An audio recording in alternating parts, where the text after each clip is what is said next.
JP news. రాష్ట్ర ముఖ్యమంత్రి నారా చంద్రబాబు నాయుడు ఈ రోజు జిల్లాలో పర్యటించనున్నారని జిల్లా కలెక్టర్ డాక్టర్ ఎస్ వెంకటేశ్వర్ ఒక ప్రకటనలో తెలిపారు. ముఖ్యమంత్రి ఈ రోజు శనివారం ఉదయం 10 గంటల 15 నిమిషాలకు విజయవాడ విమానాశ్రయం నుండి బయలుదేరి 11 గంటలకు తిరుపతి విమానాశ్రయం చేరుకుంటారని, అనంతరం 11 గంటల 30 నిమిషాలకు తూకీవాకం వద్ద గల ఇంటిగ్రేటెడ్ వేస్ట్ ప్రాసెసింగ్ యూనిట్ను సందర్శిస్తారని తెలిపారు. అనంతరం మధ్యాహ్నం 12 గంటల 15 నిమిషాలకు శ్రీ కపిలేశ్వర స్వామివారిని దర్శించుకొని అక్కడే స్వర్ణాంధ్ర, స్వచ్ఛాంధ్ర వాటాదారులతో ఇంటరాక్ట్ అవుతారన్నారు.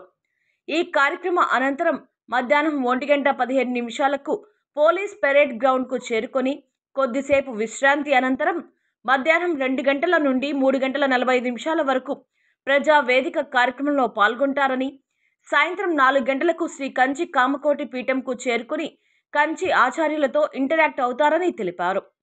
సాయంత్రం 4 గంటల 30 నిమిషాలకు కంచి కామకోటి పీఠం నుండి బయలుదేరి 5 గంటలకు తిరుపతి విమానాశ్రయం చేరుకొని విజయవాడకు తిరుగు ప్రయాణం కానున్నారని ఆయన పై ప్రకటనలో తెలిపారు.